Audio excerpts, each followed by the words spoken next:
Hi friends, నేను మీ రాజీని. Welcome to trendy and healthy recipes. Dasara Navratri special చక్కెర పొంగలి తయారు చేసుకుందామండి. ఈ రెసిపీ చూసే ముందు ఇంతవరకు నా ఛానల్ ఎవరైనా సబ్స్క్రైబ్ చేసుకోకపోతే తప్పకుండా సబ్స్క్రైబ్ చేసుకోండి. పక్కనే ఉన్న బెల్ ఐకాన్ యాక్టివేట్ చేసుకోండి. సరే అండి, స్టార్ట్ చేద్దాం. దీనికోసం ముందుగా నేను 1 కప్పు బియ్యం, 1/2 కప్పు పెసరపప్పు తీసుకున్నానండి. పెసరపప్పుని ముందుగా కుక్కర్లో వేసుకుని ఫ్రై చేసుకోవాలి. చాలా చిన్న ఫ్లేమ్ పెట్టుకోవాలి. మంచి గోల్డెన్ కలర్ వచ్చేంత వరకు ఫ్రై చేసుకుందాం. మాడిపోకుండా జాగ్రత్తగా ఫ్రై చేసేసుకోవాలండి. మంచి కలర్ వచ్చేసింది కదా. ఇప్పుడు మనం 1 కప్పు బియ్యం కూడా వేసేసుకుని ఇవి కూడా ఫ్రై చేసుకోవాలండి. అన్నం పొడి ఆడుతూ వస్తుంది ఇలా ఫ్రై చేయడం వల్ల. బియ్యం ఫ్రై అయిపోయింది కదా. ఇప్పుడు నీట్గా వాష్ చేసేసుకుందాము. వాష్ చేసుకున్నానండి. ఇప్పుడు మనం కప్పున్నర తీసుకున్నాం కదండి రైస్, పప్పు కలిపి దీనికి 3 కప్స్ వాటర్ వేసుకుందామండి. కుక్కర్ విజిల్ పెట్టుకుని ఒక 3 విజిల్స్ వచ్చేంత వరకు విజిల్ పెట్టుకుందాము. ఇప్పుడు పాకం ప్రిపేర్ చేసుకుందామండి. కప్పున్నర తీసుకున్నాం కదా. 1 కప్పు షుగర్, 1/3 కప్పు వరకు బెల్లం తీసుకున్నానండి. కరెక్ట్గా సరిపోతుంది ఈ మెజర్మెంట్తో తీసుకుంటే. 1/4 కప్పు వాటర్ తీసుకున్నాను. బెల్లం కరిగితే సరిపోతుందండి. ఇదేం పాకం ఏమీ రావనవసరం లేదు. చూసారా, ఈ విధంగా కొంచెం పాకం వస్తే సరిపోతుంది. ఇదంతా బయటకు వచ్చేసిందండి. చూద్దాము. రైస్ చూసారా, పొడిలాడుతూ చక్కగా కుక్ అయిపోయింది కదా. ఇలా ఉంటేనే బాగుంటుందండి. మరీ మెత్తగా చేసేసినా బాగోదు. ఇప్పుడు ఈ పాకం ఇందులో వడగట్టుకుంటే ఏమన్నా కొంచెం నలకలు లాంటివి అది ఏమన్నా ఉంటే వచ్చేస్తాయి.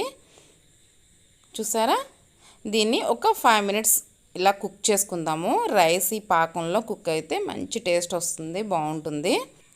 ఇప్పుడు ఈ ప్రసాదం ఒక టేస్ట్ని మనకి రెట్టింపు చేసే సీక్రెట్ ఇంగ్రీడియంట్స్ అండి ఇప్పుడు వేసుకున్నది. కొద్దిగా ఇలాచి పొడి, అలాగే చిటికెడు సాల్ట్, అలాగే పచ్చకర్పూరం ఇలా పొడి చేసేసి వేయాలండి. చాలా కొంచెం వేయాలి, కానీ ఈ 3 వల్ల మంచి టేస్ట్ వస్తుందండి. ప్రసాదానికి చాలా టేస్ట్ వస్తుంది. మనం గుడిలో చేసే ప్రసాదంలానే మంచి టేస్ట్ వస్తుంది. కంపల్సరీ వేయవలసిన ఇంగ్రీడియంట్స్ అండి ఇవి 3 కూడా. ఇప్పుడు అది కుక్ అవుతూ ఉంటుంది. ఈ పక్కన గీ వేసుకున్నానండి నేను.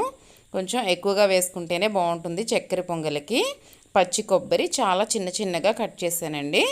కొబ్బరి మంచిగా గోల్డెన్ కలర్ వచ్చేంత వరకు కూడా ఫ్రై చేసుకుందాము.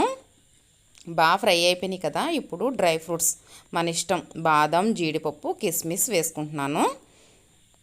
ఇవన్నీ కూడా బాగా ఫ్రై చేసుకుందాము. చక్కగా ఫ్రై అయిపోయినాయి కదా. ఇప్పుడు మనం ఆల్రెడీ రైస్ పక్కన ఉడుకుతుంది కదా, ఇది ఇందులో వేసేసుకుందాము. చూసారా, రైస్ మనకి పలుకుగా తెలుస్తుంది కదా. ఈ విధంగా ఉంటేనే బాగుంటుందండి. మొత్తం అంతా కూడా వేసేసుకుని చూసారా, కొంచెం గీలో కూడా ఒక 2 మినిట్స్ కుక్ అయితే బాగుంటుంది.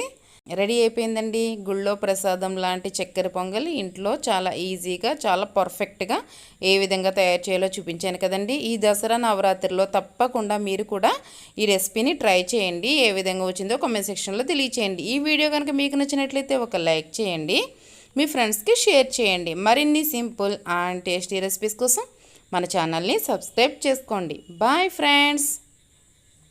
Thank you for watching. Please like, share and subscribe my channel.